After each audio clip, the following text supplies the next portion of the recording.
Hey all, welcome back for another oracle reading. Actually, it's not an oracle reading. It is a Osho card reading. Today for this reading for Michael, I feel the Osho cards would be better, and now that I've incorporated them in my practice, we're gonna pull from Osho cards. See what's here for Michael. My father's name is Michael. I've known a lot of very special Michaels in my life. So, just so you know. There's some cards popping out, but we'll just go like this. One more little Michael for Michael. There's a lot of cards. There's way more cards in this deck.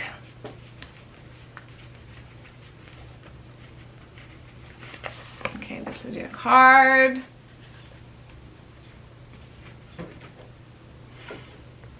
Okay. Inner voice.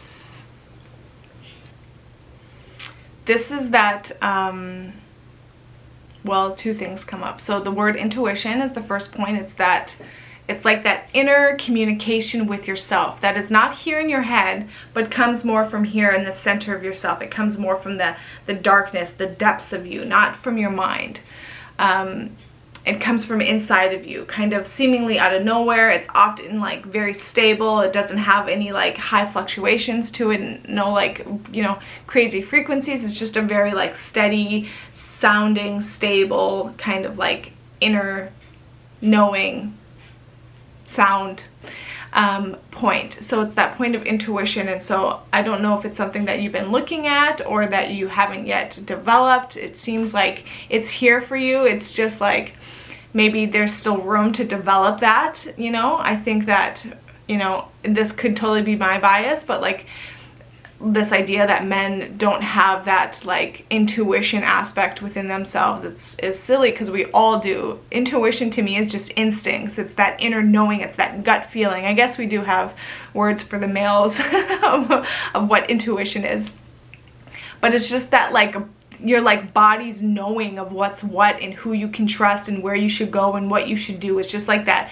inner knowing. And I think that in this world that we have been, you know, since childhood kind of set up and designed to believe that we can't trust ourselves, that we have to look for some external validation, some external point that we can trust, some external point that we hold on to give us that sense of security, which as children, yes, we need. But I think that also, you know, as children, we learn that we can't trust ourselves, that we can't trust our instincts, we can't trust that what we feel inside of ourselves has a reason. It's there. It's not something that we should just dismiss. It's not something that we should ignore. It's not something that we can't trust. It is very much something that you can trust, especially if it's in your body. You know, it's like trusting that what you feel and what's in your heart and what's in your body and what's in your guts and what's in your instincts and what you know, like trust that, count on that. And this is something that you can test and play out with, you know, like if you have a point that comes up of like you're gonna go do something and then you have this like feeling or this gut feeling or instincts that's like, well, I don't think I really want to do that. Trust it. Just test it out and see what happens. You know, see if by you not going something else opens up, and it was like perfect that happened. So yeah, it's just that point of like developing more of that instincts, or rather trusting your instincts, knowing that you can trust your instincts. And it's often the first response, it's the first feeling, it's the first, you know, like sense of something. Sometimes the mind wants to step in afterwards and second guess and rationalize and think, oh, well, that's probably not true. Oh, well, that's probably not the case. Oh, well, you're just being this and that, paranoid, whatever.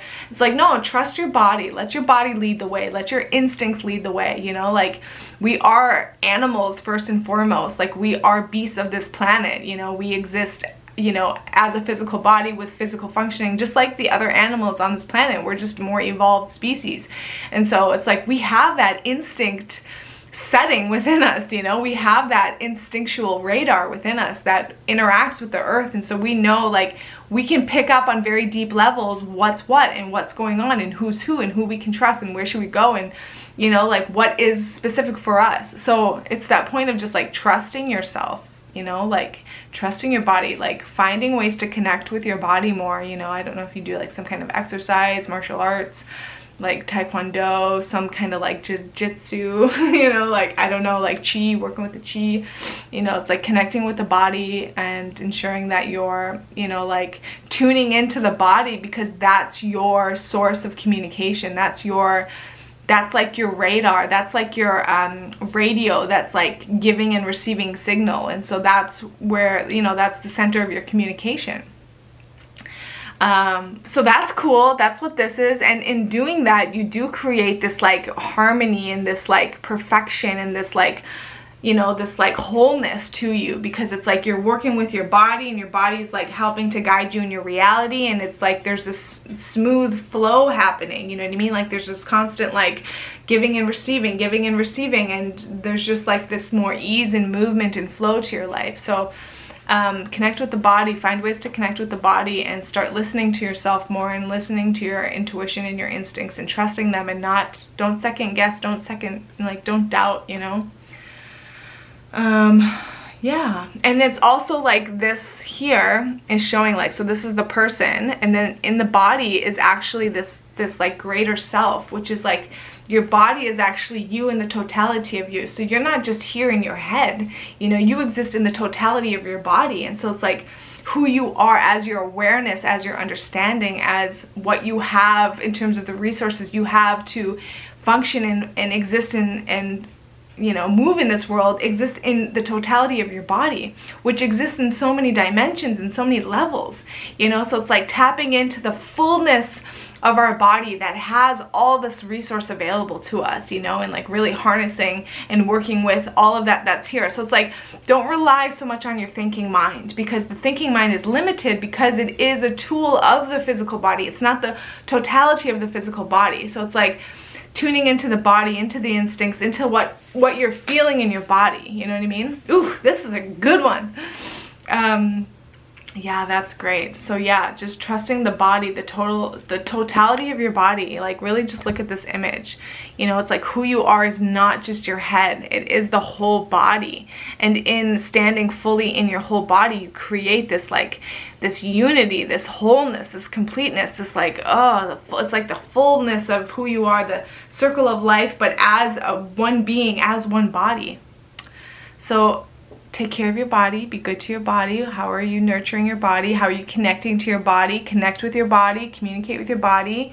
You know, the physical is the real deal, man, and it can provide so much information if we just open ourselves up to the fact that it is communicating to us. So that's good. This is your reading, Michael. Hope this resonates and you can take something from it. Definitely reach out if you have questions or comments or want to share further perspective. I would love to hear from you, and I appreciate you allowing me to read for you.